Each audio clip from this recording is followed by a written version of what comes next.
Grab your coffee and get ready because today we're diving into a case that was highly covered by the media.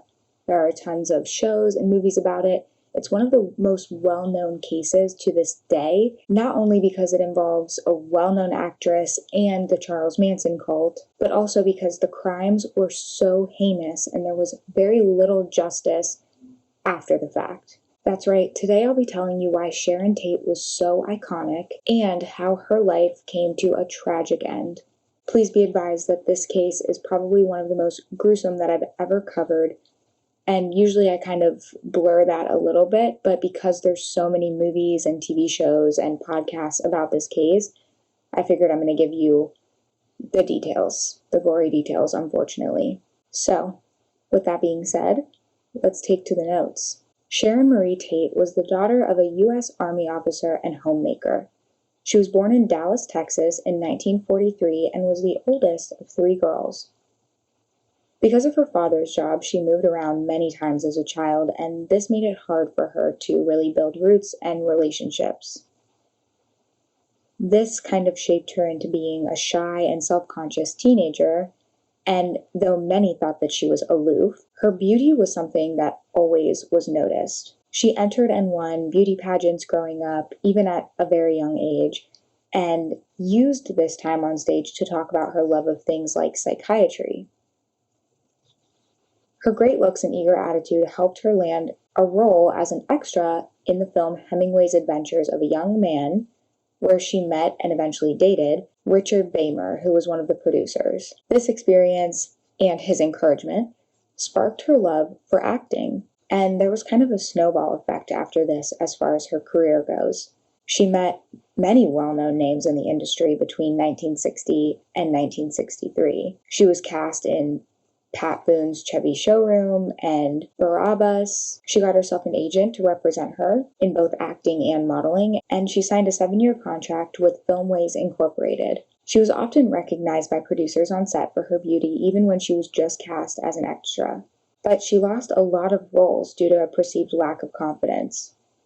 And it's for this reason why many of her roles were smaller parts. She appeared on things such as Mr. Ed and the Beverly Hillbillies, but never really advanced into these major roles until much later.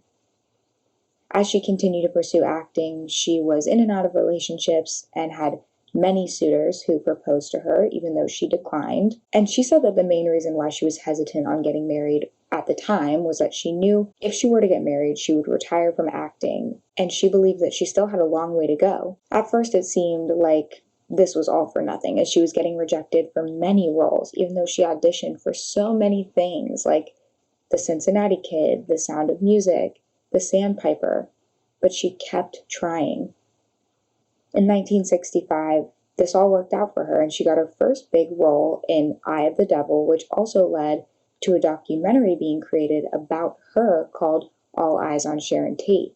And this documentary was set to be co-released with the film as a sort of cross-promotion. In the documentary, the producers discuss how they doubted her at first, but she proved herself, and she did so in the press interviews as well.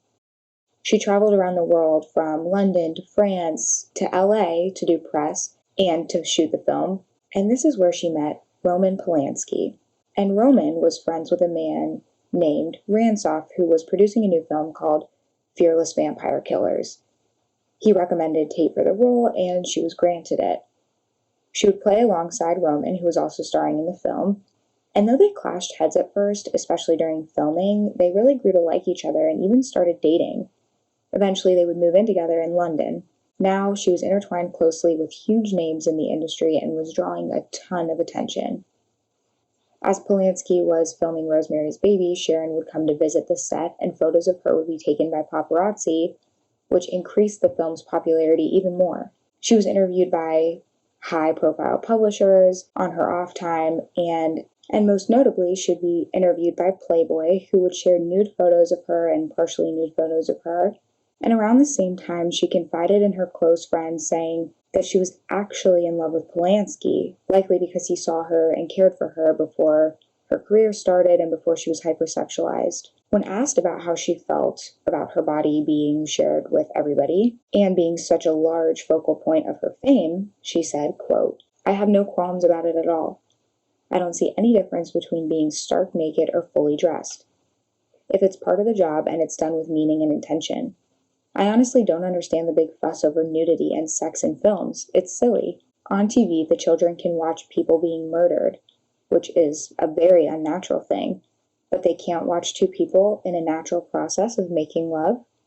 Now really, that doesn't make any sense, does it? Unquote. But reviews of her acting were very hit or miss, despite her body being shown so much. Critics either said she was the star of the show or she was completely unmentionable. And while reviews were mixed, her love life was not. She and Polanski went back to London together, where they would later get married in 1968, and though she saw him as the love of her life, he was not faithful during their marriage. He says it's just who he is, and she accepted that. And it really was a downward spiral from there. He wanted her to stop acting and cut ties with her industry connections. He said he wanted to be married to a hippie and not a housewife. So she followed him back to LA, where they would get a house in Beverly Hills, and Wikipedia says their house was a revolving door at the time. There was a constant flow of strangers coming in and out of the house, and her friends believed that she was much too trusting. Maybe she allowed this lifestyle so she could continue to pursue acting. Around the same time, in 1968, she was cast in The Wrecking Crew and was even taught how to do stunts by Bruce Lee himself. This led to a Golden Globe Award for the new Star of the Year.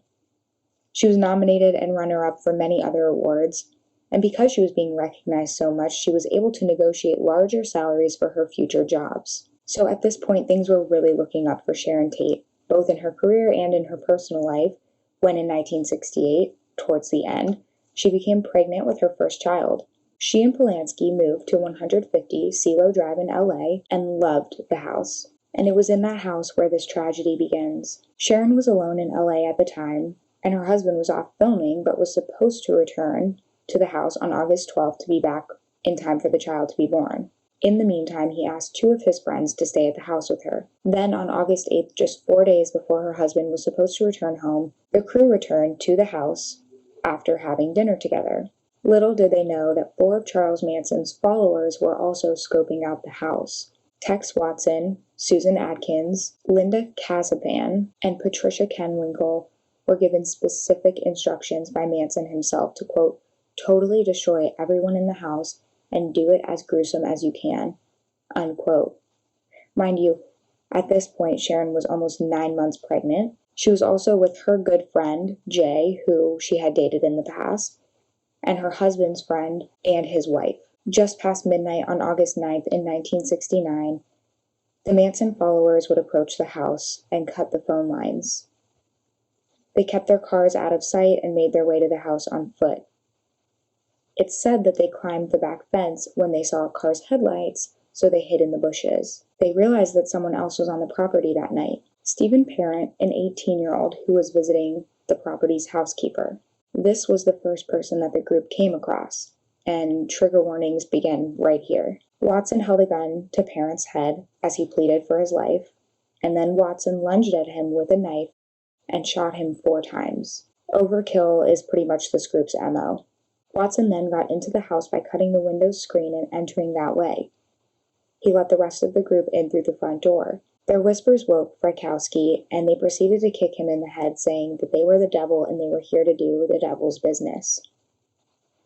They then went around the house to find the others who were sleeping and brought them all into the living room. They tied Tate and Sebring together by their throats, and Sebring told them to be careful with her as she was pregnant. When he said this, Watson shot him. Meanwhile, Folger was asked about money, and when she said that she could only give them $70 in cash, they stabbed her 7 times. Frykowski had freed himself from the restraints on his wrist and lunged towards the group. He put up a good fight, but he was attacked from the back with a knife and shot twice. Folger was alive at this point and managed to escape and go to the bedroom. Since she was injured, she was moving pretty slow, and they caught up to her. In total, she was stabbed 28 times. Frykowski was stabbed 51 times and was hit in the head 13 times with a gun. He was hit so hard that the gun's grip actually broke off, and it was later recovered at the scene of the crime. Tate was the last one left at this point. She begged them to take her and leave the baby, but they didn't accept her pleas. They stabbed her a total of 16 times, and following Charles' orders, they used her blood to write the word pig on the wall. Sharon Tate was only 26 at the time of her death. The next morning, Sharon's housekeeper came by and discovered the bodies. She called the police right away, but it took months before Charles Manson and his followers were identified for the crime. This is completely shocking because the next night they practically did the exact same thing. And those murders are known as the LaBianca murders, which you can look up, but they were done pretty much the same. They were apprehended when one of Charles' followers, who was already in jail, started bragging to other inmates about the crime that had been committed.